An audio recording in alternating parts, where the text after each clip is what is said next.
Hi, I'm Sophie Snyder from Teen Network Board.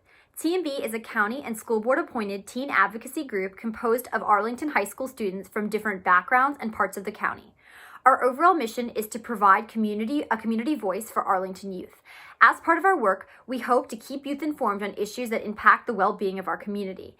As such, October 11th is National Coming Out Day. We wanted to share our support in the form of a video that tells two individuals' coming out stories. Enjoy.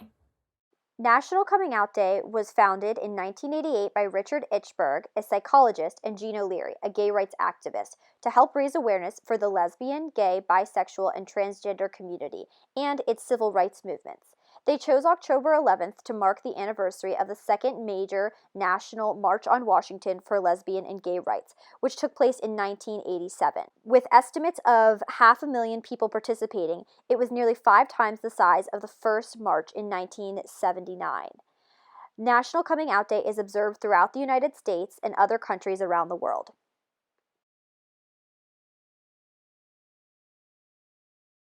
I'm Julie Alexandrin. I am in my 50s, have 2 grown daughters, who are 21 and 25. I live with my wife on a family farm of beef cattle in Central Virginia.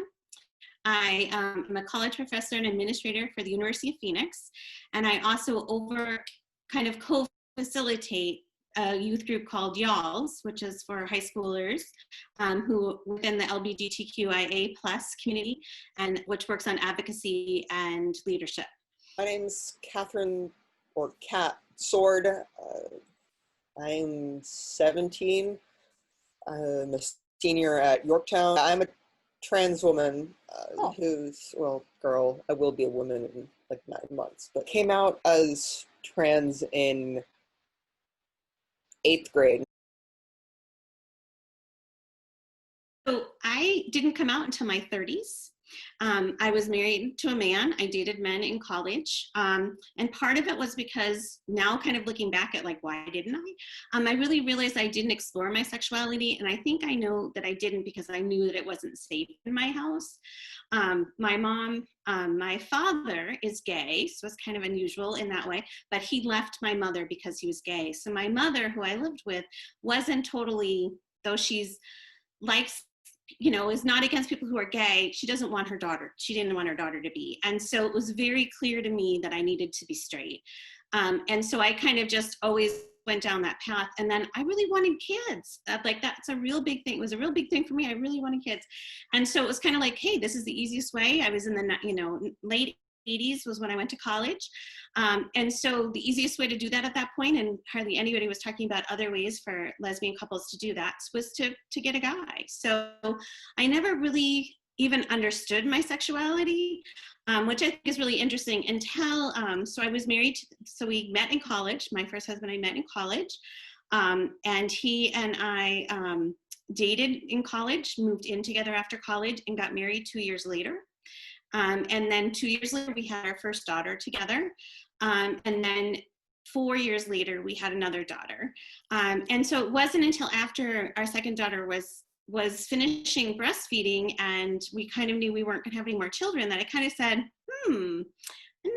and sex kind of had been an issue for us in our relationship, our sexuality kind of stuff. And so I kind of really started exploring where I was. And I really realized that I was not sexually attracted to him. And that was not something that was really exciting to me, and felt kind of badly that I hadn't done that before. And we were kind of in an unusual situation. But I also, for the first time, finally understood what sexual attraction was. So he and I finally came out to him.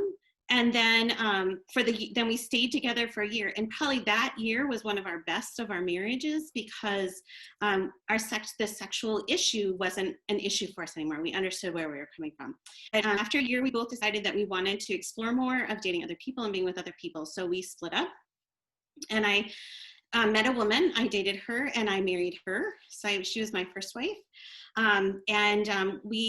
it was a good relationship, but there were some issues. And then, so she and I separated. And so now I'm married to my college roommate. who Oh. I know now for over 30 years. Yeah. So my coming out story was kind of a really interesting place in my 30s, coming out to my children, which they didn't totally understand. They were like, "Oh, you're splitting up," and but they really liked the woman I was first with, and so it was very interesting. In that way, they called her Fluffy, and she was their Fluffy. So, like when we were at events or things, and people go, "Okay, so that's your mom. Who's that?" And they'd go, "Oh, that's our Fluffy." And our kids were like, "Yeah, that's our Fluffy. Everybody's got a Fluffy, right?" So that's kind of how it wasn't really that hard for them until they were older, having lesbian parents. My family, of course, didn't totally accept it. My mother was very questioning of how could I know? And all of those kinds of questions you get, even when you're in a teenager, to ask your 34-year-old daughter, it's kind of hard to deal with. And then was very against the woman that I was with, my first wife, very kind of almost aggressive towards her coming into my life and into my daughter's life, which was really hard for my daughters because they loved her so much. And it was really hurtful to see their grandmother not want this person in, and they didn't understand why she didn't want this person in my life. My mom has somewhat accepted it more, not totally though. And that's it. And my father unfortunately died before I came out, so I never got to tell him and let him know that I was like him and that I was gay also. So I kind of missed that piece. My siblings were pretty accepting. My brother was much more accepting than my sister. But again, I'm not that close to my sister. So, but I think socially, I definitely lost friends. There are definitely friends who couldn't support me through the transition and doing that, whereas I had other friends who were very willing and very accepting to support. So that was always kind of really interesting. And then in some ways, I always coming out whenever I changed jobs or whenever kids went to a new school, all of those kinds of things. We always had coming out. And that's always interesting, or meeting people and people trying to figure out our relationship. Those kinds of things. So, when people say, "What's your coming out story?" It's not always stops, right? Just because I just told my family or I just told my friends at that point. Whenever you change, you again, a lot of times have to do that coming out again. Originally, I thought I was NB. It was like, okay, so exactly when I started figuring out that I wasn't cis. Yeah, I don't know. I'll say I probably started having inclinations at the end of 7th grade, like really figuring it out. I thought I was NB and I told my sibling in September. I was like, "Lyra, I don't think I'm boy," and she was like, "Cool." And I was like, "Don't tell mom and dad," and she was like, "Okay." And so at that time I was more just trying to figure things out. I didn't really know what I wanted. I didn't really even know what I was. My family's accepting. They don't fully get it, but I don't really expect anyone who isn't trans to fully get it. They're the one, they've paid for my hormones and my drugs and they financed my transition. So, I mean, good on them. So I came out to my teachers by email November 20th, 2016. Yes, because I checked the timestamp. Yeah, so I was just cat for several months until in May of 2017, my family was like, "Cat, we're changing your name." I'm like, "Great." They're like, "You need a full name." And I'm like, "Oh, shucks. I need to actually come up with a full name." So yeah, I just went with Catherine.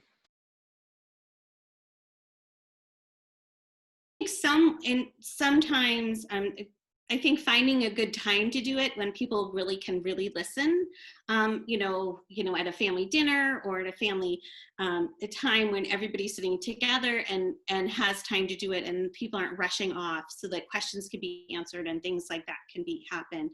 I think also thinking sometimes of maybe having support there with you. If you've told a friend and your family knows your friend, maybe having your friend there with you. You don't have to do it on your own. You can bring in supports. And I think also some ways practicing what you think the questions might be.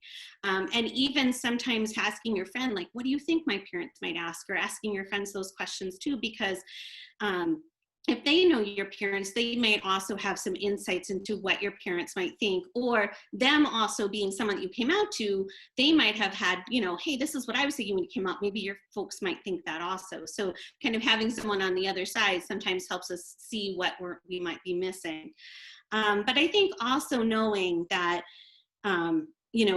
really emphasizing that you're not changing, that this is just a different piece of you that people may have already seen or may not have already seen, and that really emphasizing that you're not changing, and that and really telling your parents where you are in the transition. If you are, it's not a transition if it's sexuality, but or it could be kind of a transition, telling your parents, who knows and who doesn't know, and who is it safe to tell and who isn't it safe to tell, and to think about those things ahead of time. Like, it's okay to tell this aunt and that aunt, but please don't tell this, this other person.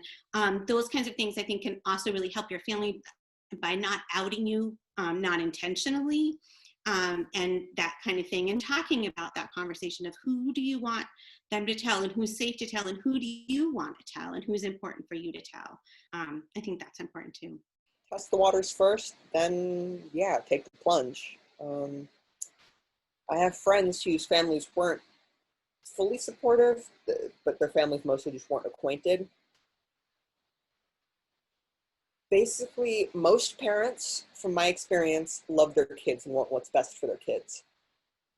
And if what's best for you is coming out and transitioning and really being who you are, and who you are, and having everyone else see that, then your parents will appreciate that for you. They may not understand that, but I don't think any parent ever will truly understand. Anyone who is not trans or gay or anything won't truly know what it's like to be that. But at the very least, my friends and my family, they're going to try. And that's really what matters. If you're looking for a way to get involved in the LGBTQIA+ community in Arlington, YALS, the Youth Advocacy and Leadership Learning Through Social Support Group, meets the first and third Thursday of every month at 6 p.m. It's for ages 13 to 18 and focuses on LGBTQ+ issues. If you're interested in being part of YALS, please contact Julie at safespacenova.org. Also, another local resource is Supporting and Mentoring Youth Advocates and Leaders, or SMYAL, which supports and empowers lesbian, gay, bisexual, transgender, and questioning youth in the Washington, D.C. metropolitan region. Through youth leadership, SMYAL creates opportunities for LGBTQ youth to build self-confidence, develop critical life skills, and engage their peers and community through service and advocacy. Committed to social change, SMYAL brings, sustains, and advocates for programs, policies, and services that LGBTQ youth need as they grow into adulthood. To learn more, check out their website at smyal.org. If you're ever struggling with any of the topics discussed in this video, please don't hesitate to utilize the Trevor Project's Lifeline at 1-866-488-7386. This lifeline provides 24/7 support for young people that need a safe, judgment-free space to talk.